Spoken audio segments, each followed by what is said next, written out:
Hey everyone, welcome back to the FantasyPros Football Podcast with Mike Tagliere, and I'm Bobby Sylvester. We're on Twitter at Mike Tagliere NFL and at Bobby Fantasy Pro. Tags, what's going on, man?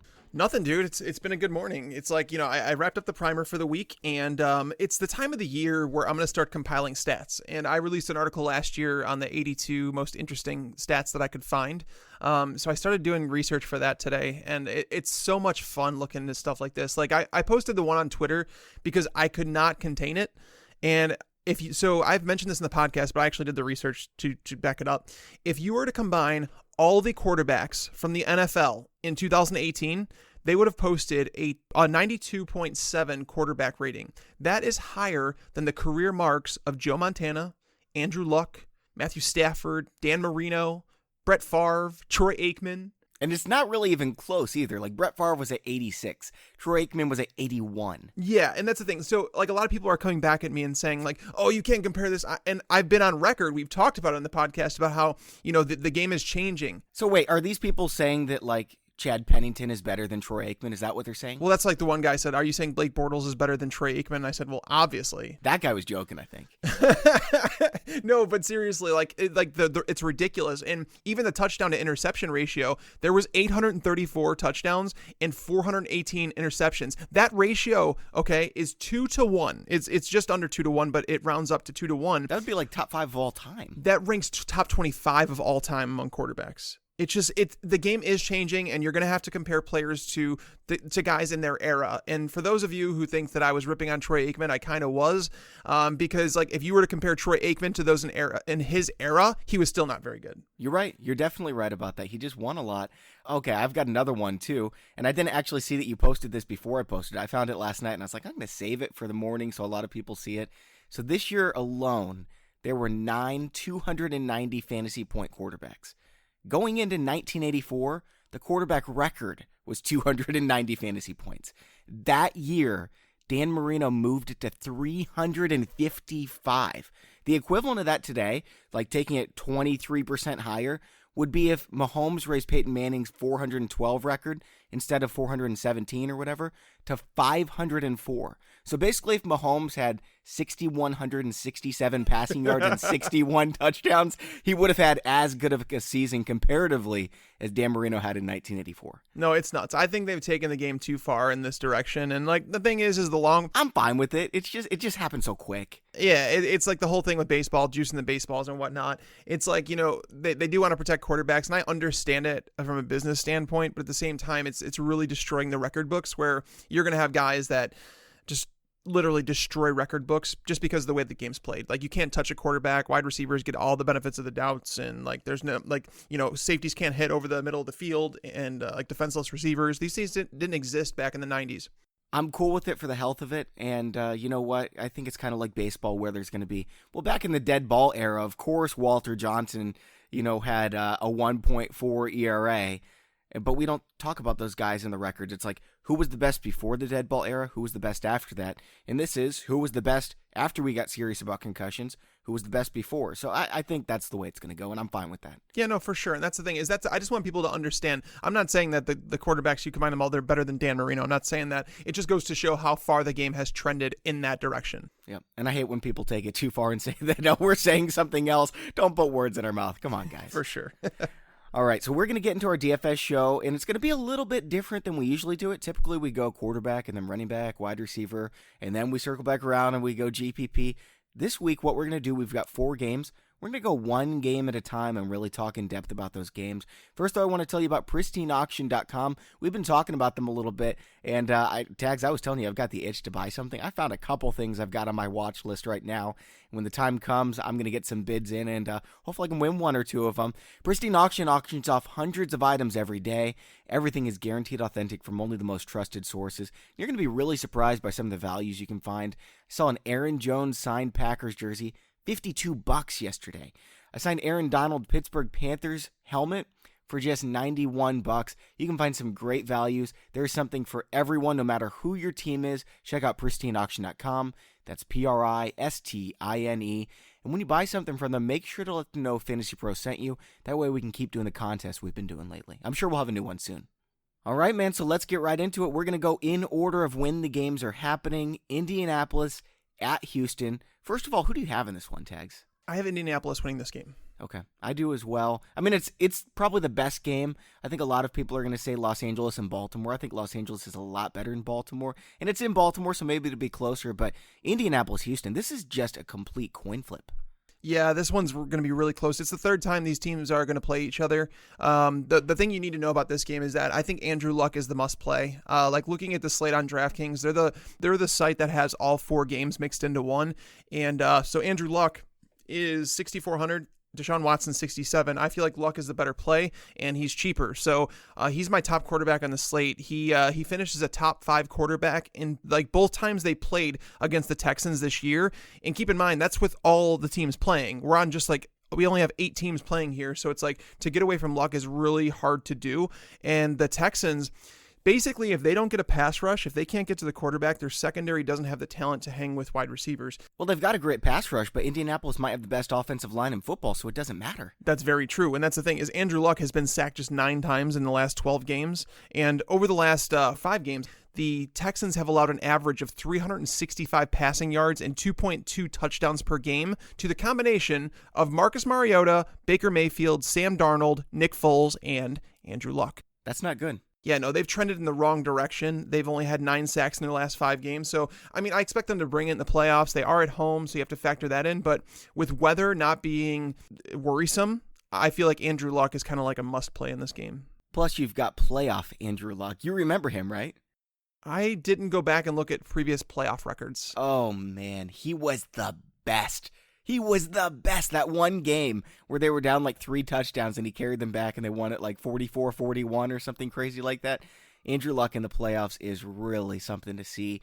And you look at his games, okay? He hasn't had the easiest schedule, but he's got a couple games mixed in there where it's like, okay, I could see him doing really well against those teams. Miami, the Jets, Oakland, the Patriots, the Bengals.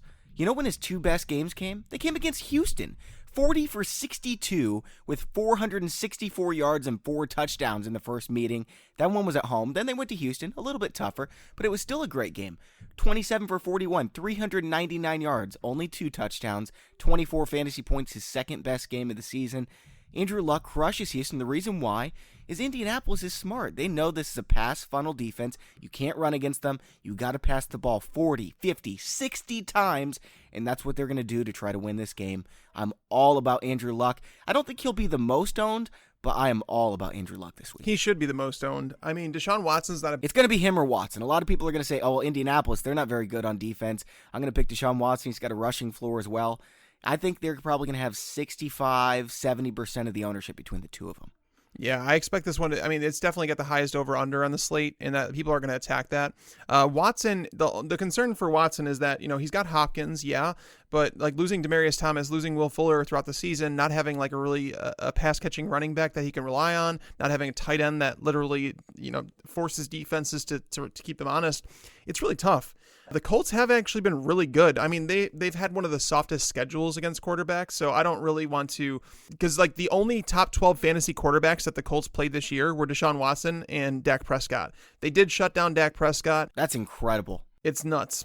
Watson against them finishes the QB6 in their first meeting that was in Indianapolis, and then he finishes the QB17 when they were back in Houston. The good thing about Watson, though, is obviously his rushing totals. And he's running the ball a lot more lately, 21 carries in his last 2 games. 13 times in Week 17. That's the most this season. He had 66 yards and a touchdown. So he's clearly, like, his offensive line is breaking down. He's been sacked more. He's been taking off running more because he doesn't have options to throw to. So I do think that he is safe enough, I guess, for cash, but I don't know why you would... Why would you do it when you've got Andrew Luck? Right, who's cheaper. If they were the same price, it's like, you got to go back and forth, but $300 can be the difference between a wide receiver you want and a wide receiver you don't. And on FanDuel, it's $400. Their main slate is on Sunday, but they also have Saturday-Sunday contests. Lots of money up for grabs on FanDuel as well. And you look at Deshaun Watson. Since Week 5, his passing totals for passing yards, I mean, he's got 339 was his best against Philly, 294 against the Jets, 267 against the Colts. Besides that, he hasn't been above 235 since Week 5. But he runs the ball so well, he gets all the touchdowns, that his fantasy totals have been great. He finished as the number 4 fantasy quarterback this year. For sure, but it wouldn't shock you if he ran for 60 plus yards in this game. So that's like massive. And he runs more in the red zone. Yep, that's what I'm saying. Like he's a great tournament option. He might even be the best tournament option. I think it's Trubisky. We'll get to that. We'll get to that in a little bit. But yeah, I think Trubisky and GPP is my quarterback tournament option. I mean, you can use any of these guys in tournaments. None of them are guaranteed to have like fewer than 15 or 20 fantasy points. I could see any of them going off, but yeah, Watson's a great play for tournaments. I love Luck a little bit more for cash games. Yeah, this is a game to attack. I mean, going down to the running backs in this game, like Marlon Mack at 6K, you don't touch him. Like I don't. Zero interest. I won't have any exposure even in GPP. Even if he was $2,000 cheaper. I'm with you on that one. Like, there's no reason. Like, a good game for him against Houston might be 60 yards on the ground and a touchdown, and that's not going to win you a tournament when you're paying 6K for him. Like, if you're going to look for someone like that, you might as well go to, like, Josh Adams, who's a lot cheaper. Marlon Mack doesn't catch very many passes.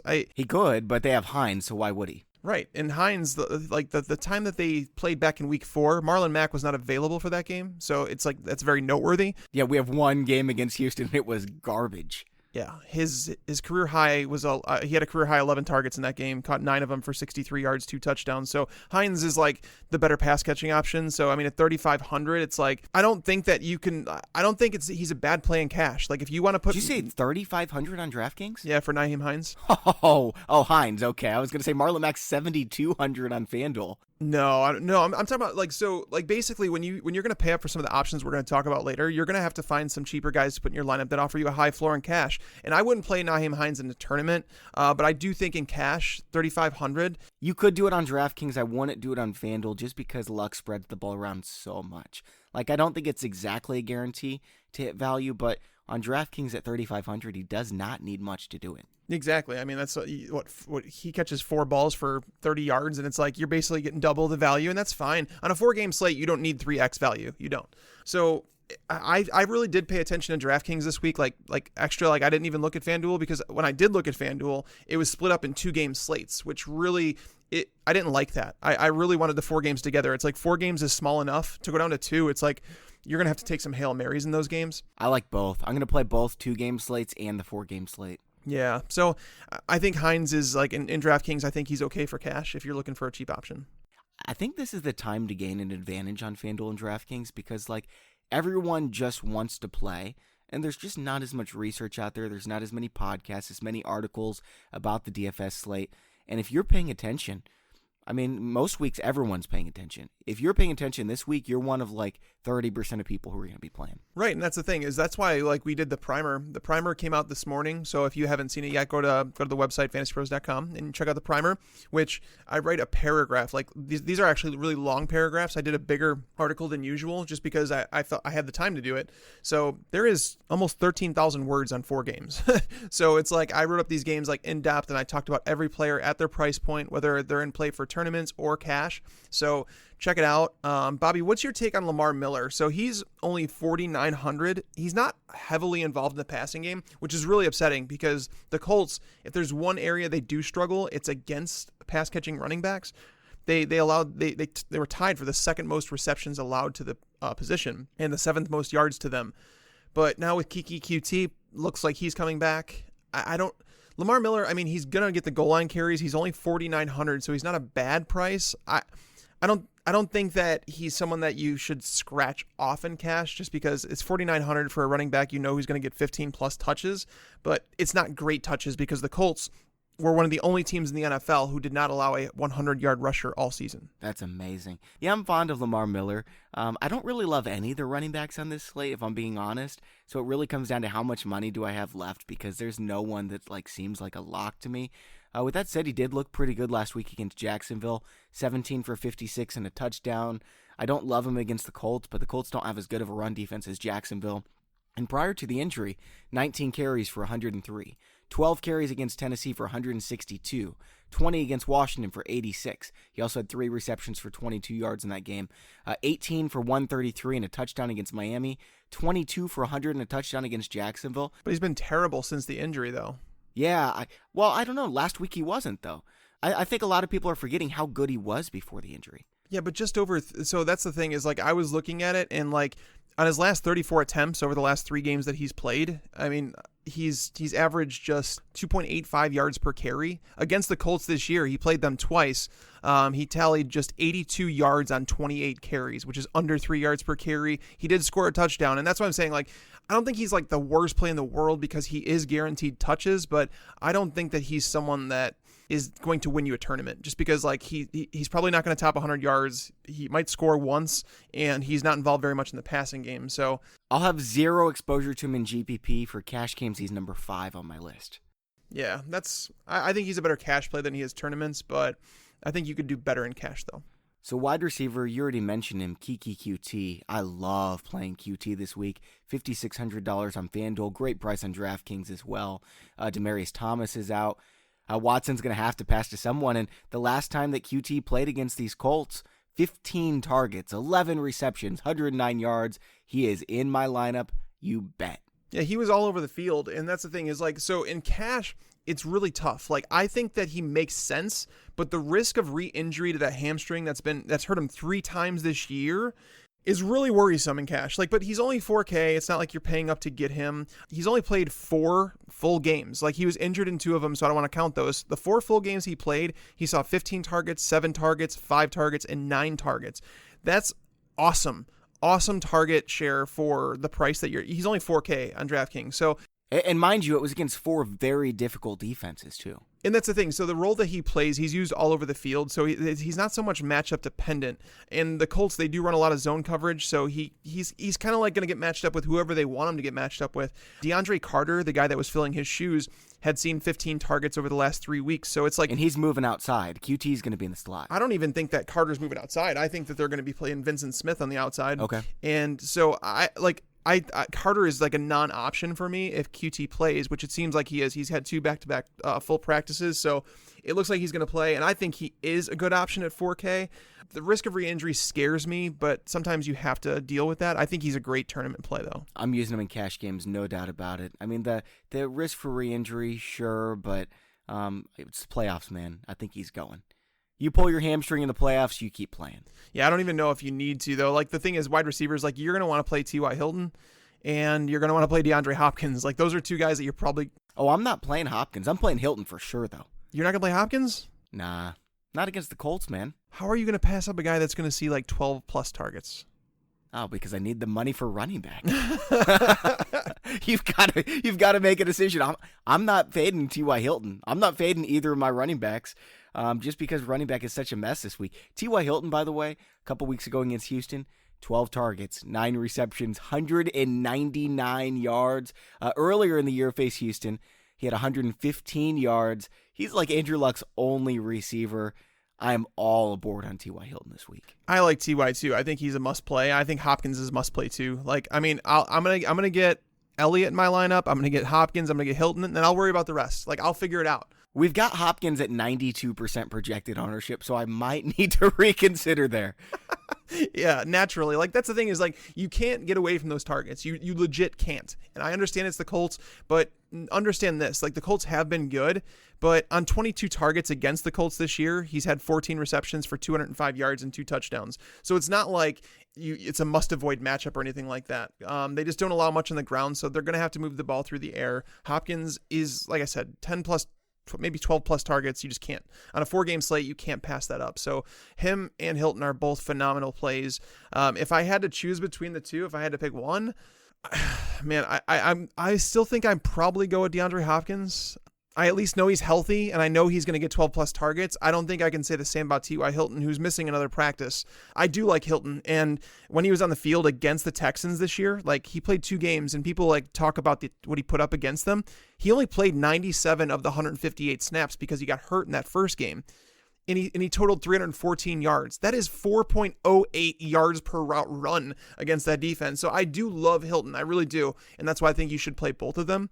But if I had to choose one, I'm probably going to go with Hopkins just because he's just like the guy that I could lock in for, double-digit targets, and I can't do that with Hilton. I figured out a way to get Hopkins in my lineup, and I'm not sure if I want to roll that. We'll get to it later when we talk about the running back that I replaced Jordan Howard with. Let's keep moving on, though. We'll talk about tight ends in this game. Eric Ebron is my cash game tight end. Are you using Zach Ertz or Eric Ebron? Because there's really no one else to consider for cash, right? Like, don't play Blake Jarwin. Correct. It's Ebron. Yeah, Jarwin's like the worst play, and I hope his ownership is spiked because of what he did last week. He's a terrible play. We're projecting him at like a 7% ownership. I would love to see it around 20%. Yeah, I don't know. I don't think it's going to be up at 20, but I was hoping for 10 plus. That's what I was hoping for, because if we get that, that's awesome, because it means less people are on Ebron. But you're getting too much of a discount to go to Ebron. The Texans allowed 2 PPR points per target to tight ends this year, and people played him a lot. Like the last time these two teams played, people were like locked into Eric Ebron. People were a little let down by his 4-catch, 65 yards and a touchdown. But that's fine. I will take that on a 4-game slate at 5,200 at tight end. Ertz against the Bears. The Bears have been really good. I don't think they've allowed a tight end touchdown since week 8. And I get it. Like, Foles loves throwing to tight ends and everything like that. But you've got Eric Ebron. You don't need to mess up. I mean, he had one big game with Foles, and he's had 2 bad games with Foles. So, in a bad matchup in Chicago with Foles a little dinged up, dealing with that rib injury, I don't know. Also, on top of that, like, I know we're not on that game yet, but I mean, Matt Nagy knows the Doug Peterson offense pretty well. And I think that both teams are going to struggle, like, doing much against either, because it's like Matt Nagy was kind of under Doug Peterson, was able to witness his offense. And obviously Peterson knows Nagy's offense because they're both under the Andy Reid coaching tree. So it's a really interesting game. So me personally, Ebron easy at tight end. Like, he's my cash game play. And obviously he's fine for tournaments as well. I don't want to skip over a phenomenal play and a guy that I feel like might be a great tournament option at 4,300, and that's Dontrell Inman. Yeah, I really actually do like using in GPP Eric Ebron and Ali Cox. I could see them having 3 touchdowns combined because Luck loves throwing to the tight end so much, and nobody's going to do that. Playing both of them? Just in GPP. Well, it's bold. I mean, there have been games this season where if you played that in a 4-game slate, you would have won a lot of money. Oh, for sure. And that's the thing. Like, I guess you can be bold in those situations, and it is bold for sure. But I mean, it might be just crazy enough to work. That's not one where I'm going to laugh at you. Sure. Okay. Well, Inman is a good call. I'm sorry we skipped over the Colts receivers besides Hilton. I just think Hilton's such a good play that I got excited. No, it's seriously, I get it. The Texans, like, their secondary, as I mentioned, if they don't get a pass rush, their secondary is terrible. Sharice Wright is out there starting over Aaron Colvin, who they signed this offseason, and they're just not even playing him on defense. They can trade him back to the Jags, man. We missed him. But yeah, I mean, this Inman has been running the second most routes in the team. He's the clear-cut number 2 option. Ryan Grant has fallen out of favor. Chester Rogers is kind of playing over him. Ryan Grant's like the number 4 or 5 right now. Yeah, and Inman, when Luck targets Inman, he has a 123.1 quarterback rating. That's the highest on the Colts roster. So I like Inman an awful lot, and I mean, like, with the target share that he's been getting, I feel like he's a solid option at 4,300. Yeah, he's 4,300 on DraftKings. That's a great price. I can't quite play him on FanDuel. I could see it on DraftKings. He's 5,500 on FanDuel. There's a couple other plays in that range that I like a little bit more. Our consensus projections have him at 4.8 half PPR points. It's not quite enough for me to play him in cash. Yeah, I mean, it's risky in cash for sure, but at 4,300, it's not too bad. And if you want to go even cheaper, I mean, this is the game I'm attacking. The reason I wanted to spend so much time on this game is because this is the game you attack. Like, Zach Pascal at 3K is not a bad option either. Especially for GPP. Yeah, he's been sharing time with Ryan Grant, and the difference is that Pascal's produced on his targets. Like, he has 16 targets in 3 games leading up to week 17, which did include a 5-catch, 68-yard, 1-touchdown performance against the Texans in week 14. So if you're looking for a min-priced option who's going to be under 5% owned, Pascal could potentially give you double-digit fantasy points. He's got 18 fantasy points in 2 games this season. Guys, if he does that, that's 6x value. Mm-hmm. Yep, at 3K in a tournament, like, it's nice if you want to stack luck. 0.1, 0.2% ownership. Mm-hmm. Yeah, I mean, that's, he's got a 13% hit rate. You think, well, what are the chances he's going to get 18 PPR points again? Well, it's happened 13% of the time, guys. Yep. And, Bobby, how do you feel about the defenses in this game? Like, I think the Colts are my cash game defense. I'm using the Colts. Yep. In my cash game lineup, I got Andrew Luck, T.Y. Hilton, Eric Ebron, and the Colts. And I think Houston is solid. Like, they're going to score some points, but you look at what the Colts have done against Houston so far this season. 5 sacks, 7 sacks. The Houston offensive line is the worst in the game. The Colts have one of the best defenses in the game over the past 2 months.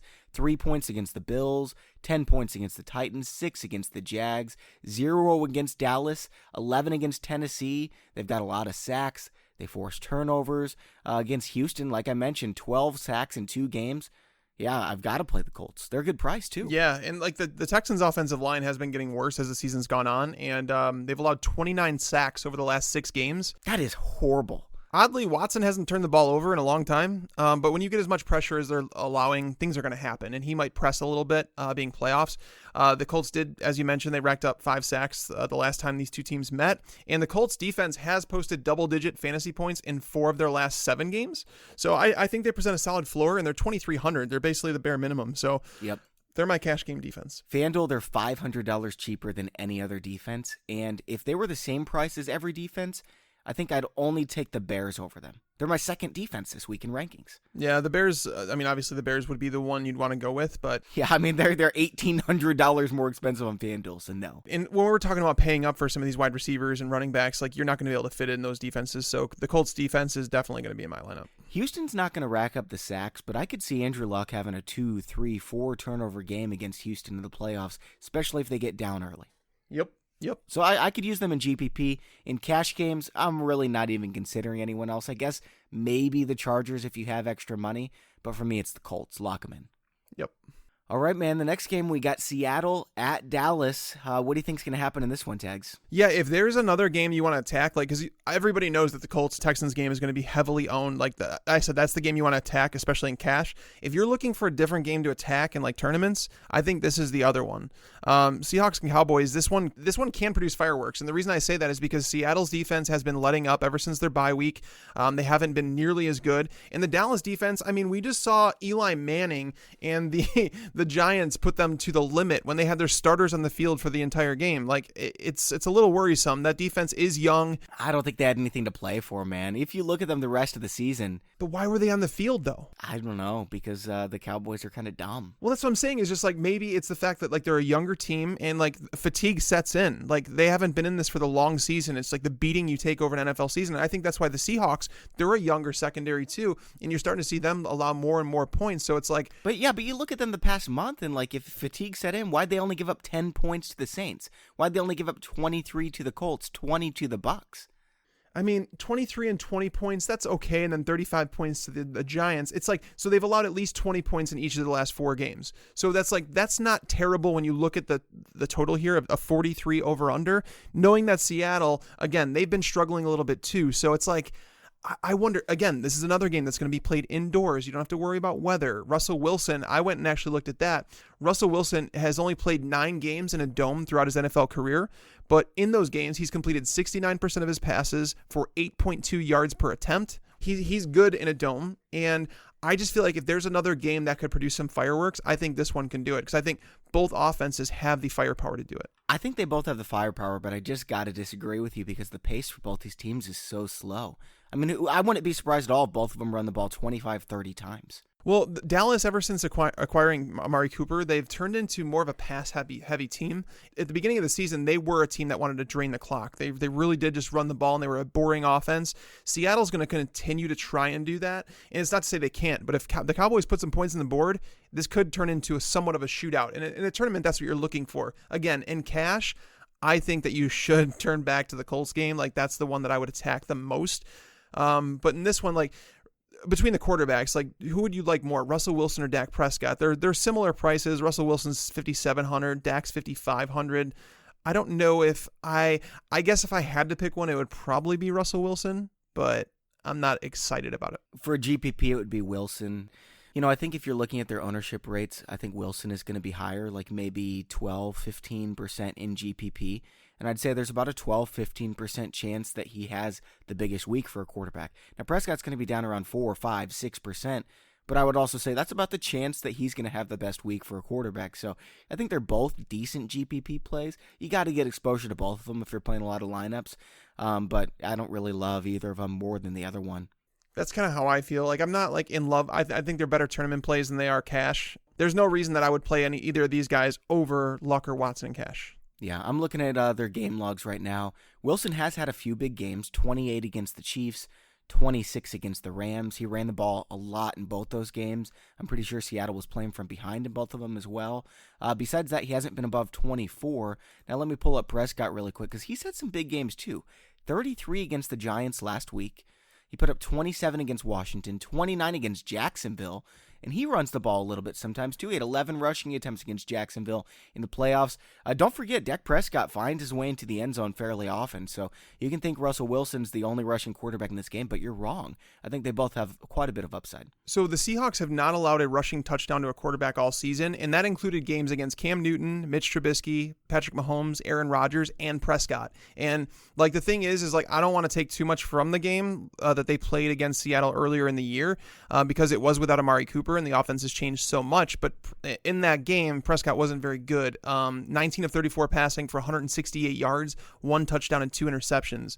So, like, the pace of play is concerning. As you mentioned, Seahawks opponents average just 59.7 plays per game, while the Cowboys opponents average just 61.3 plays per game. So this is definitely one of the lower, it's expected to be one of the lower pace games. But at the same time, it's like with the team's defense is struggling a little bit, the Cowboys moving more towards I don't want to say a pass-heavy offense, but more pass-friendly. I just feel like this one is somewhat sneaky because of the firepower that the teams do have on offense. Yeah, there's a chance for a shootout for sure. Both these guys have a lot of weapons, and it could be one of those games. We saw Russell Wilson getting a couple shootouts, even though Seattle had the great defense and everything like that. If the game comes down to it, they're going to put the ball in the air, and Wilson is right up there with the best in the league. So, yeah, there's definitely a chance. Now, at running back, do you like Zeke or Chris Carson or maybe somebody else, Mike Davis, for cash games? Zeke is like, he's a guy you can't pass on. You can't do it. After seeing Zeke, get another 300 carry season under his belt, they gave him the week off in week 17, and that's never a bad thing for a running back. Keep him fresh. His body's not bruised up going into this game. He's had enough rest. And the Seahawks, they've been terrible as of late. They have allowed a top 12 running back performance in 7 of the last 9 games of the season. The lone exceptions were David Johnson and Matt Breida. That's not great. Over those 9 games, they've allowed 5.13 yards per carry, but they've also allowed 552 receiving yards and 5 receiving touchdowns to running backs. On a slate this small, Zeke is like, him and Hopkins are the 2 absolute locks. They should be in every single lineup in terms of cash. In tournaments, I'm still going to have Zeke in tournaments, but if you're going to differentiate, you're going to have to split up your exposure. But Zeke, I would even say over DeAndre Hopkins, Zeke is a must play. Absolutely has to be in your lineup. Everybody worries about matchups with running backs. Guys like Ezekiel Elliott, it frankly does not matter. You look at what he's done against some of these teams. Jacksonville, 24 carries for 106 yards. He went up against Tennessee, 17 for 61. He also had 51 through the air on 4 receptions. He's had some really tough opponents, and he shreds all of them. He's a lock for 15 fantasy points. I'd say he's close to a lock for 20 fantasy points. Yeah, he's a great play. Yep. That's what I'm saying. It's just it's not even a tough matchup for him, and knowing he's involved in the passing game. It's mediocre. Seattle's right in the middle of the pack. But the thing is, over the last 9 games, they've been a bottom 5 run defense, I would argue. They play really physical. They're going to play hard in the playoffs. But what would you say the over-under is for Zeke touches? 25? Yes. I'd take the over. Yeah, I would say that. If you were going to set a realistic over-under, I would probably set it at 22.5, maybe 23, and that's massive. Even if he's 9K on a 4-game slate, you cannot avoid him. Wait, you'd put it down at 22 or 23? Since November, here's his touch count.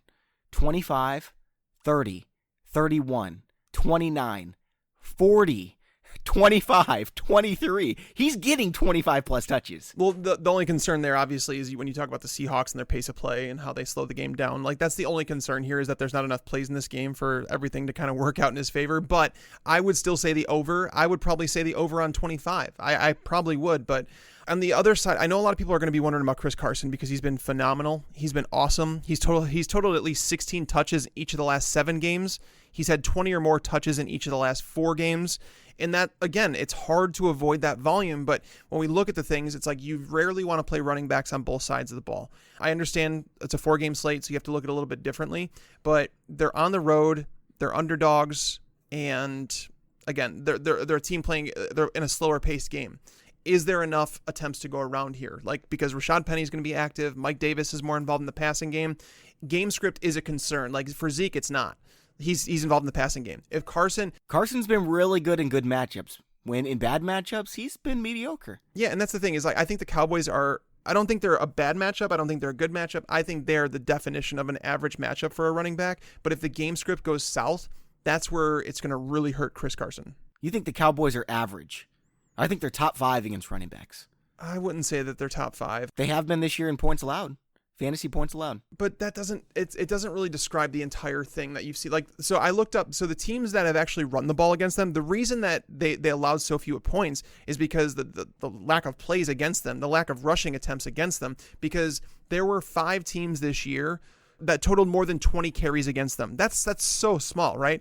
But those 5 teams averaged 120 yards and 1.2 rushing touchdowns per game. So if you stick to the run against them, you can do it. And the Seahawks are the team that do that. So I don't think Carson's someone I would like necessarily cross off. But again, if I'm picking someone from this game, it's Zeke. Yeah, for cash, I'm not even considering Chris Carson. I mean, he's a decent play, but there's just better options. GPP, I'll play some Carson. I'm definitely playing Zeke in both. Tags, do you know if Sean Lee is going to play? He's got the hamstring injury. He's only played 5 games this year, and he hasn't been especially good, but, you know, it's the playoffs. He used to be maybe the best run-defending linebacker in the league. Is there a chance he plays and just dominates for Dallas? Is there a chance? Sure, there's a chance. But, I mean, they made him a healthy scratch, so I don't even know if he gets in the field. He might be active, but they might choose not to use him unless there's, like, an injury, because things have been going well for that defense, and they haven't needed him. Like, they had him as a healthy scratch. I can't see him, you know, walking back into the starting lineup. I didn't realize he was a healthy scratch. That's so crazy how quick he's fallen, man. Oh, yeah. No, like, they moved on. He was better than Luke Kuechly. Don't come after me, Carolina fans, but Sean Lee was incredible. No, he was not better than Kuechly. Yes, he was. Oh, Sean Lee was the best, man. He just couldn't stay healthy. The fact that he couldn't stay healthy is very true, but I wouldn't put him over Kuechly. Okay. That's fair. I won't fight you on that one. Let's move on over to the wide receivers in this one. A lot of people are going to want to play Amari Cooper. We've got him at like 60% ownership. I'm not doing it. I can't afford it. Yeah, I mean, I don't know how you play Cooper outside of a tournament. Like, the reason I say that, I don't think he's a bad play in cash. Well, it's because everyone's going to have so much money. I mean, there's only so many guys you can spend up on, and everyone's like, well, he had 70 points in 2 fantasy games. Yeah, he also has 7 in the past 3 weeks. Yeah, I mean, he should have had more in week 17. Like, Dak Prescott missed him. Like, Cooper legitimately ran a route that was so good that he actually fell down during it and still had 8 yards of separation basically when the ball was thrown, and Dak missed him. It should have been a touchdown. But it's just, Amari Cooper is a good player. Like, he's going to get the targets, so I have no issue with him. Like, he has seen at least 7 targets in 7 of 9 games with the Cowboys. So again, he presents the ceiling you want. But in cash, it's like, can you play him over T.Y. Hilton? Because that's the choice you have to make. And I'm not going to play him over Hilton. Hilton's been too consistent with Andrew Luck to do that. In a tournament, I think Amari Cooper's phenomenal. But yeah, Hopkins and Hilton are the 2 I'm going to pay up for if I'm paying up at wide receiver. Cooper's going to be used a ton in tournaments, like to the point where I don't even know if there's value for that with that.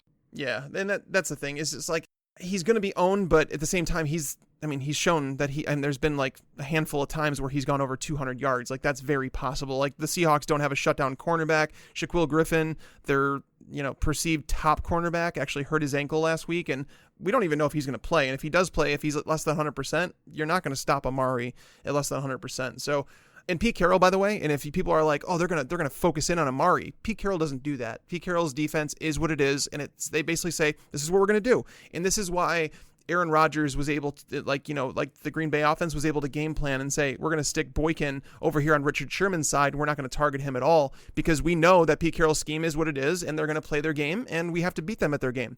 So Amari, they can get the matchup they want with him. So I do like Amari. I just can't play him over the other 2 guys. What about Michael Gallup? I don't like him for cash games. He has been getting a lot of targets. He's been getting a ton of air yards.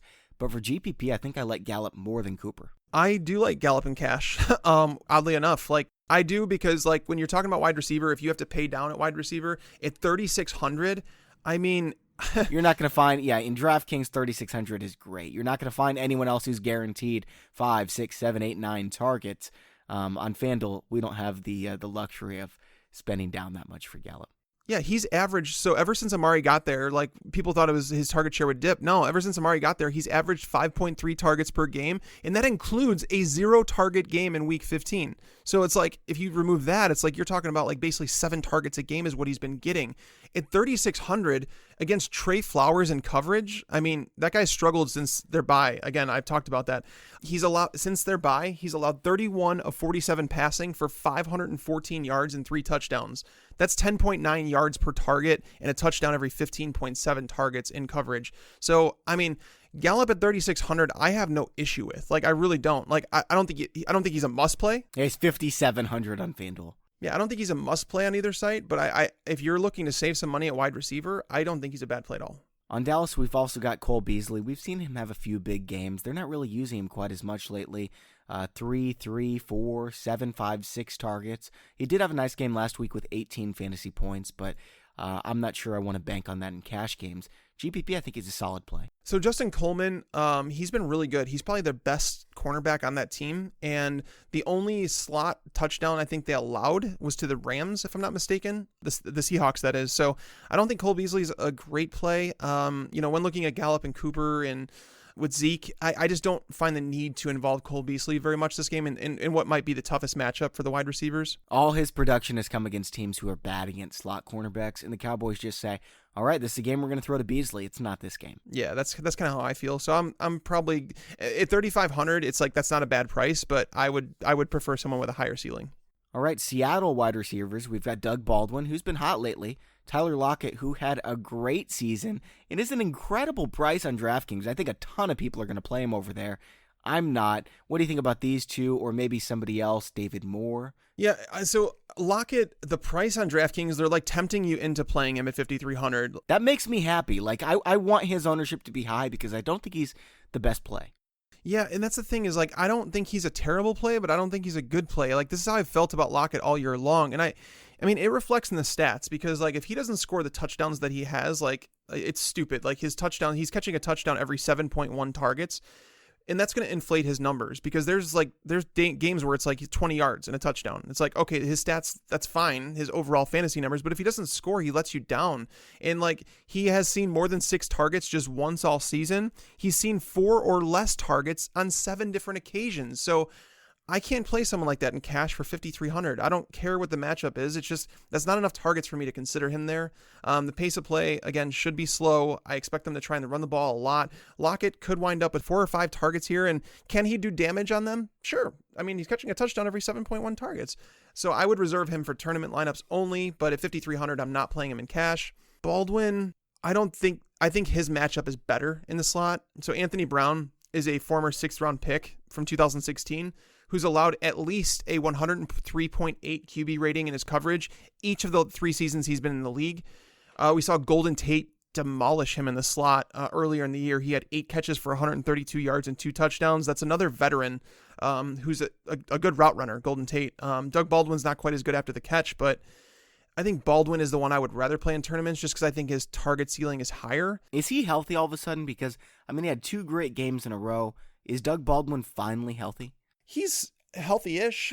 I don't think at his age, like with the NFL season, I don't think that he's going to be 100%. Yeah, he's still missing practice. Yeah, and I've moved on from him as like a guy that was like, oh my God, he's a top 15 wide receiver play when he's healthy. I've kind of moved off that. This offense just doesn't throw enough. Tyler Lockett emerging, David Moore stepping up. Like, I just feel like Doug Baldwin's a matchup play. And if you look at the matchups here, it's like he might have the best matchup on the field. So I guess him, but I'm not really excited about him. All right, David Moore, Jaron Brown, any interest or in any of these tight ends, Blake Jarwin, Nick Vannett? No, so David Moore is like a guy that's like, you're just looking for one long touchdown to hit crazy value with low ownership. I mean, and like that, the chances are good because obviously he has Russell Wilson throwing the ball, but the matchup isn't great. So I don't think you need to play him like as a tournament. If you're putting together, tons of tournament lineups, I'd have some exposure. But as for the tight ends in this game, I am not going to own any of them. Nick Vannett, Ed Dickson are in a timeshare. Blake Jarwin, again, like this is terrible. The Seahawks have been phenomenal against tight ends. There has been one tight end all season to top 54 yards against them, and that was the record-setting George Kittle back in Week 13 when he totaled 70 yards. So it's like, no. Yeah, good luck, Blake Jarwin. Yeah, no, I wouldn't play Jarwin. What about defense? Dallas or Seattle? Dallas hasn't done anything fantasy-wise this year. They stop people. They don't score a bunch of points, but the sacks, the turnovers, not really there. Yeah, they're not one that I would play. The Cowboys, I don't think they're worth it. The Seahawks aren't a bad option for cash. I do like the Colts, but I feel like the Seahawks defense isn't bad. Like, Dak Prescott does hold onto the ball too long at times. His offensive line hasn't been nearly as good as some people think. He was the second most quarterback in all of football this year. So I feel like the Seahawks defense at 2,600 isn't bad. Again, we're looking at another road team, which really stinks, but at 2,600, they're not a bad price. I'm going to play the Colts in cash, but the Seahawks, I don't think they're bad at all. Okay. All right, Tags, we're moving on over to the Sunday slate, and we have a contest for just the Sunday slate on DraftKings. It is free, and you can win $1 million. Tags, can you tell them a little bit about it? Yes, and so the contest itself, this one is not going to win you $1 million. However, the idea here is that we're giving you a shot to win $1 million. How you do that? One, we have a contest. All you do is go to fantasypros.com/contest. You enter the free contest that serves as a qualifier to the second step. Okay, so if you win this qualifier, you get an entry into DraftKings Sports Betting National Championship. What that is, it's a $10,000 value, which also includes hotel and travel expenses to New Jersey. Once you are in New Jersey, the entrance for the Sports Betting National Championship gets a bankroll of $5,000 to work with. Whoever turns that into the high bankroll via real bets over a 3-day period wins $1 million. And it's not, you don't even have to win the $1 million. There are other prizes that are part of this totaling $2.5 million. So make sure you guys go over to fantasypros.com/contest. Get in on this. It's absolutely free, guys. Like, there's no reason that you shouldn't be doing this. Stop what you're doing. Pause the podcast. Go. fantasypros.com/contest. All right, man. Let's move on over to this Sunday slate. We've got the Chargers at Baltimore. Yeah, this one is I'm not excited about this game at all. Like, Phillip Rivers looked terrible when these two teams met just 2 weeks ago. That game was in LA, which, as we've talked about, it's not really a home game because the Chargers don't have home games. You need fans to show up for home games. But Phillip Rivers looked terrible against them. Like, he had nothing. 181 yards, no touchdowns, 2 interceptions. His 2 worst games of the season are the last 2 weeks. And his 3rd worst game was 4 weeks ago against Cincinnati. Yep. And that's the thing, is like, over the last 4 weeks, he has 6 interceptions and just 4 touchdowns. That's not... There might be something wrong with him. I don't know what's going on.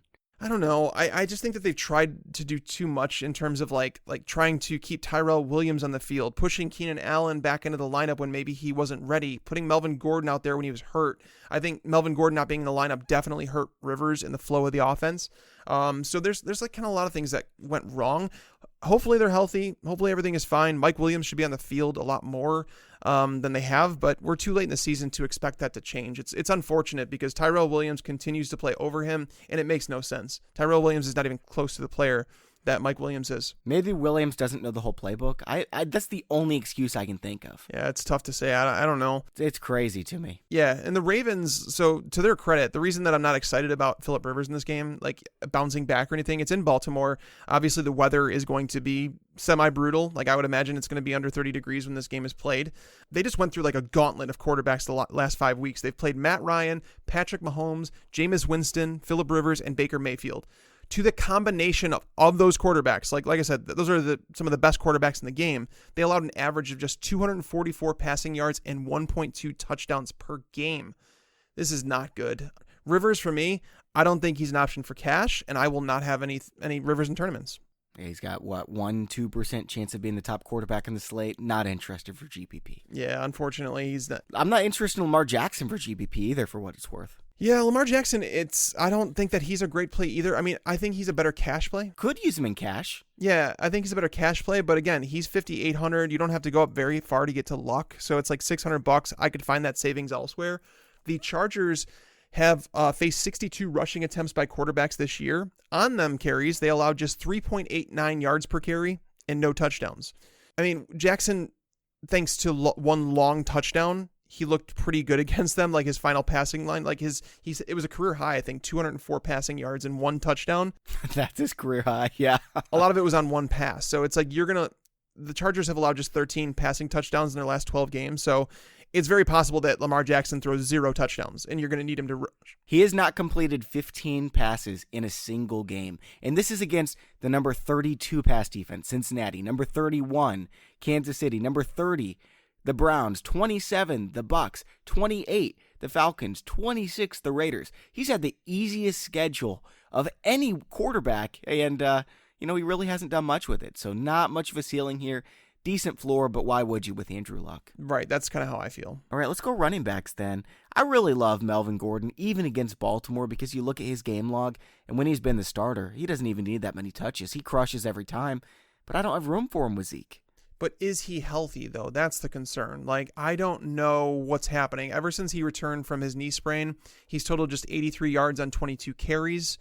He's chipped in with 6 receptions for 37 yards. He played 2 of the best run defenses in the NFL, though, so. And he's about to play another tough one here. Like this, I mean, the Ravens, I would argue that they're the number 2 run defense in the NFL. They've been dominant against running backs, and even, I don't know, the last few weeks they've held Melvin Gordon and Nick Chubb to just 65 yards on 21 carries. They've cut down on his use in the passing game as well, so I think it's pretty easy to go with Zeke here, but I'd love to use Gordon if I could afford it. Yeah, I don't think Gordon is like someone that I like. When we talk about running backs, we're looking for touches, right? And like he should get touches, but in Baltimore, that team is just so damn good. You're going to need some touchdowns from Melvin Gordon at 7,700. So knowing his price and in the matchup, how brutal it is, just pay up for Zeke. Like I'm going to avoid Melvin Gordon in cash. In tournaments, you should definitely have some exposure because he's a running back that could, he could net 20 touches in this game. And when you get a running back with 20 touches, getting the goal line work and how good he is in the red zone, you get a running back like that, it's difficult to avoid him on a 4-game slate. But in cash, definitely pay up for Zeke. Okay, Degs, without looking, I'm going to ask you a question. Don't cheat. Okay, we already talked about how Ezekiel Elliott's like a guarantee for 25-plus touches. I would probably put his average at 29 over the past 2 weeks, just based on the memory of going through that game log. How many times does Melvin Gordon have 20 touches this season? Touches. I know, like, I'm obviously not gonna look. I'm not gonna cheat, but I do know that I brought up the stat earlier this year where he never got to 20 carries in a game. They like continually stopped him at like 18 carries. So, I mean, I'll say 3 times this year he topped 5. Yeah, even 5 is really low. We're talking about Zeke having maybe 30 touches. Gordon's been to 20 just 5 times in 12 games, and he's banged up. So hopefully this is not a hard decision for you guys anymore. Yeah, that's kind of where I'm at. Like, I like Melvin Gordon, the player. I'm just worried that he's not 100%. And if he's not 100% against this Baltimore defense, it's like that's just too risky for cash. Again, in tournaments, I'm fine playing him just to get some exposure. But I do think he's going to be heavily owned. Are you going to be one of these people using Gus Edwards in cash games? No. No, me either. Okay. I think Baltimore could be up, but I hate when people are like, well, the Chargers didn't even win their division. Guys, they had as many wins as the Chiefs, and you're all talking about them as like the Super Bowl favorites. The Chargers are really, really good. If you're going to rely on Gus Edwards, you've got to have the game script. It is not safe for cash games. No, it's really not. And if you look at his carries, they're trending in the wrong direction. Like he was at 23 and 21 carries in weeks 12 and 13. And with Dixon's role growing, I mean, over the last 3 weeks, we've seen Edwards go 19 carries, 15 carries, 12 carries. And like he's not involved in the passing game at all. Like legit, he has 1 target over the 7 games he's played. So I'm not saying that Kenneth Dixon is like heavily involved, but at least he's getting targeted at times. Well, he's averaging 10 carries per game the last 3 weeks. Yeah, and Dixon's been producing on them. Like the thing is Harbaugh's talked about getting Dixon more involved, and he saw a season high 13 touches, which was more than Edwards. Edwards is like the type of guy, the reason I don't like him on a site like DraftKings, there is no possible way for you to get excited about playing him. If he has 12 carries for 50 yards and a touchdown, you're talking about 11 points. Is that going to win you a tournament? No, it's not. What are the chances he even gets 1 reception? Like 5%? I mean, from so far, he has 1 through 7 games. So whatever that is, does that work out to like 13%? I like Dixon for GPP. I wouldn't use him in cash games, but he's the guy to use out of that backfield. Austin Eckler's dealing with a groin injury. I want to stay away from him as well. I can't see him having a big game against Baltimore. Eckler missed the game against Baltimore 2 weeks ago, so we didn't get to see them play. But, he has had some big games, so I could use him in GPP, but I don't want much exposure if I do because he's got the injury and really hasn't done much this season. Mm-hmm. And knowing that running backs haven't been efficient against the Ravens, it's pretty much easy to avoid him in this one. And the wide receivers, stay away. I'm just going to put this very bluntly. Stay away from Ravens receivers. Stay away.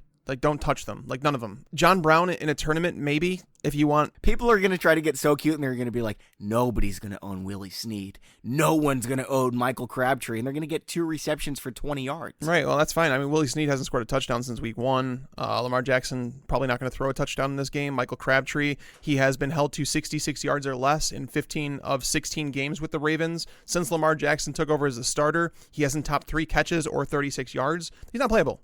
John Brown, he's the one-play guy. It's like you need one play for him to pay off at 3,700, so that's fine.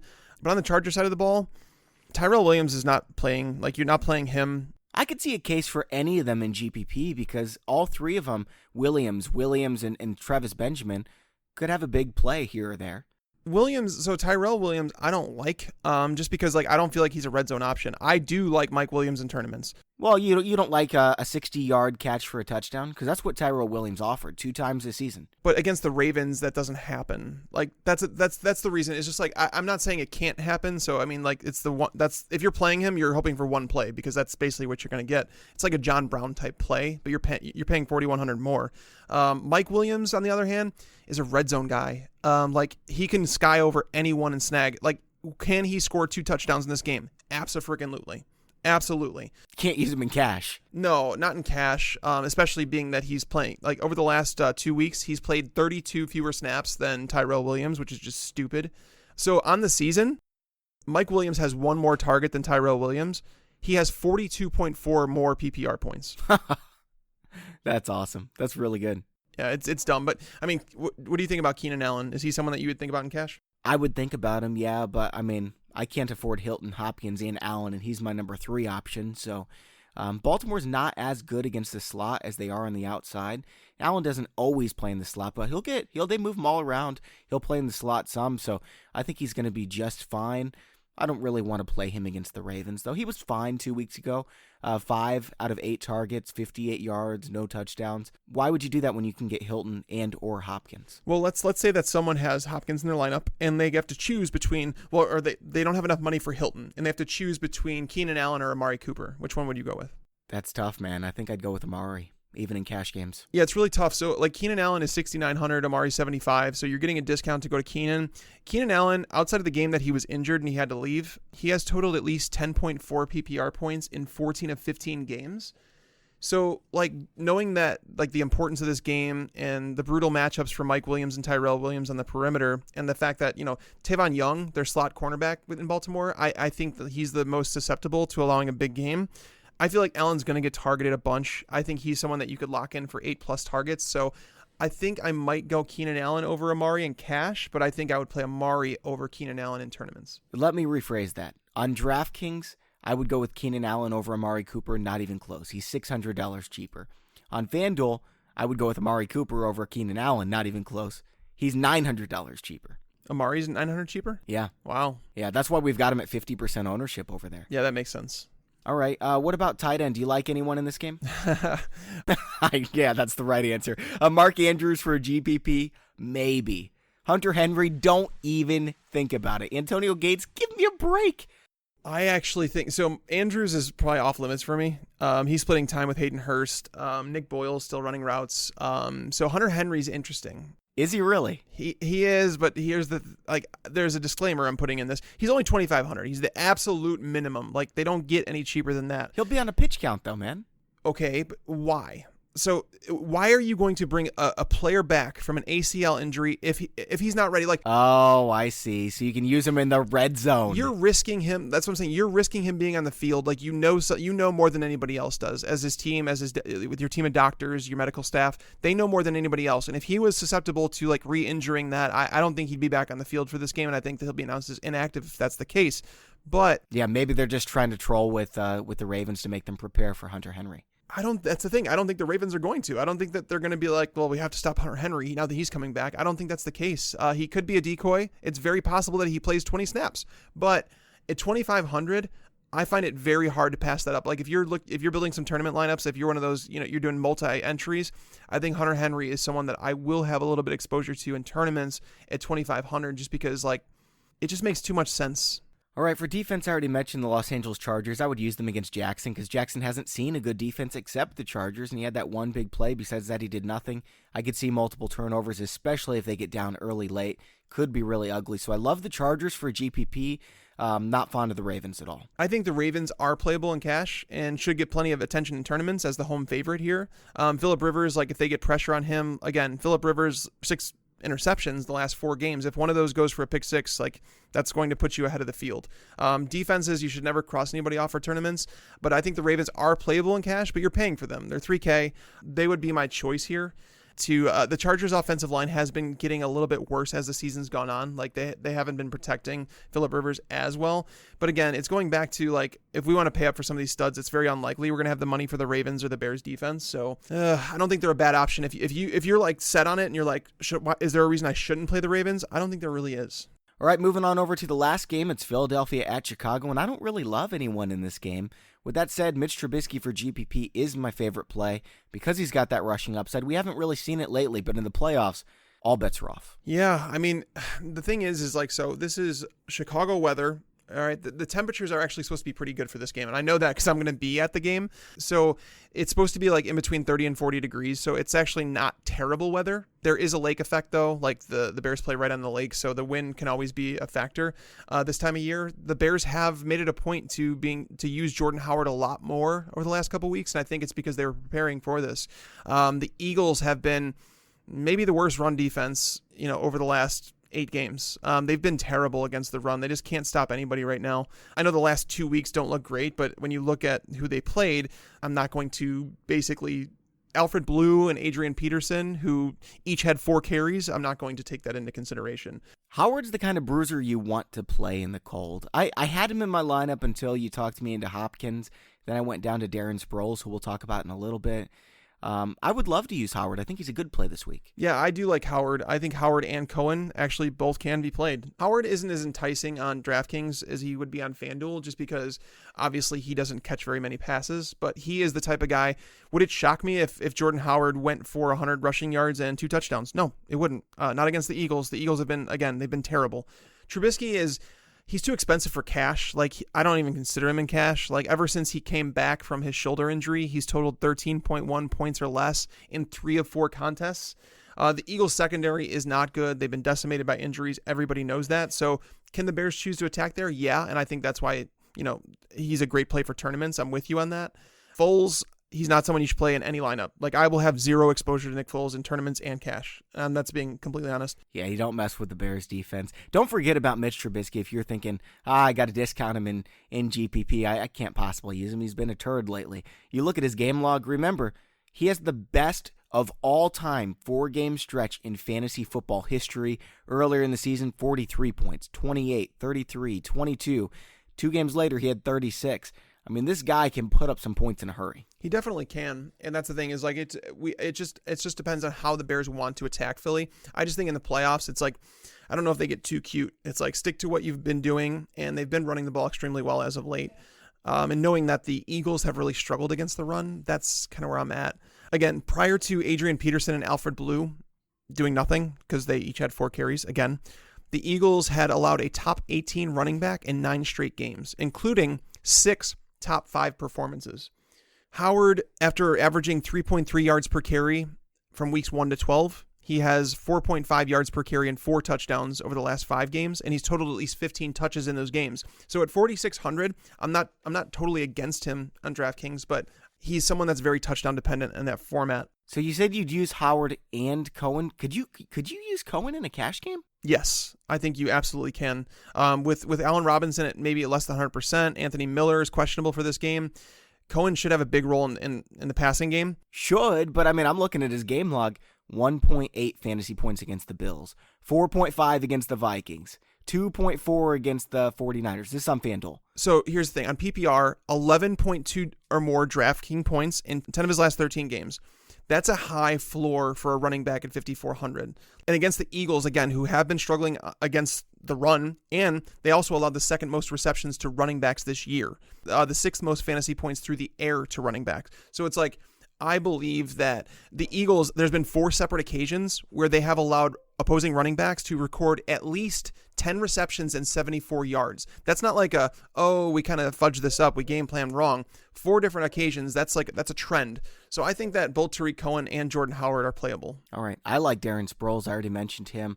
The Eagles have been using him quite a bit more lately. You look at his snap count, and he's getting involved. Now, that was when they were ahead. When they're playing from behind, he's going to be on the field almost the whole game. I expect him to be behind in this one. And Darren Sproles has been piling up the yards lately and the receptions. He's at 4,100 on DraftKings, and I'm having a hard time getting there. He's cheap on FanDuel. 5,500 is a good price. That's the thing is Josh Adams cheaper than him on FanDuel? Josh Adams is 5,700. Josh Adams is going to run the ball like 8 times. It's possible. I don't think any of them are in play for cash, any of the Eagles running backs, because ever since Corey Clement went to IR, on the 4-game sample, none of the running backs, like Josh Adams, Wendell Smallwood, Darren Sproles, none of them have averaged more than 27.8 snaps per game. It's not cash territory, and the Bears have been phenomenal against running backs all season long. Oddly enough, what I noticed, the Bears only allowed rushing touchdowns to divisional opponents. The Packers scored 1 and the Lions scored 3. That's it. Yeah, that's not very good. Yeah. I don't think Sproles gets in through the ground, though. No, definitely. I mean, you're looking for the passing down work. That's what you're looking for with Sproles. I think I would just rather play Nyheim Hines, honestly. He's a little bit cheaper on DraftKings. He's 3,500. Sproles is 41. It's just the snaps I don't like if you're looking for guaranteed touches. Sure. All right. So what do you think about the wide receivers in this game? Anyone interest you at all?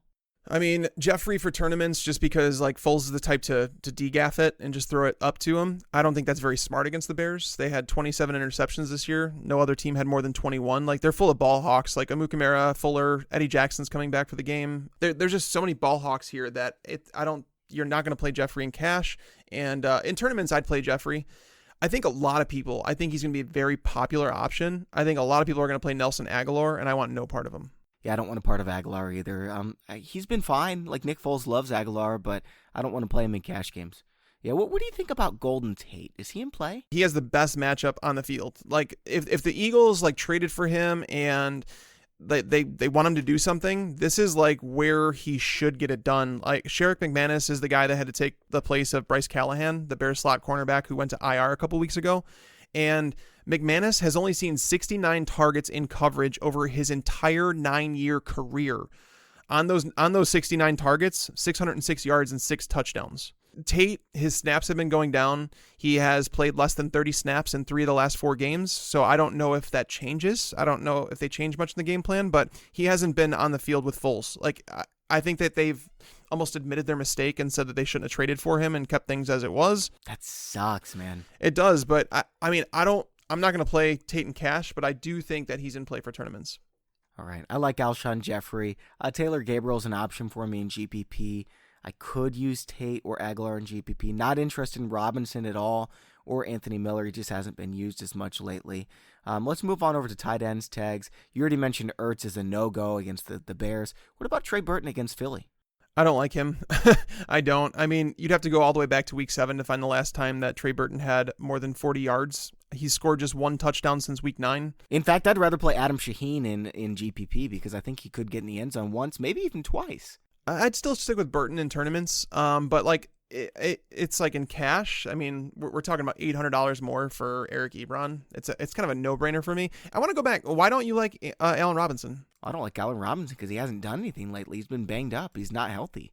Last time he scored at least 11 fantasy points on FanDuel is against Detroit on November 11th. And that's the thing, is just Trubisky hasn't been good. So if you're talking about playing Trubisky in a GPP lineup, you're going to need to pair him.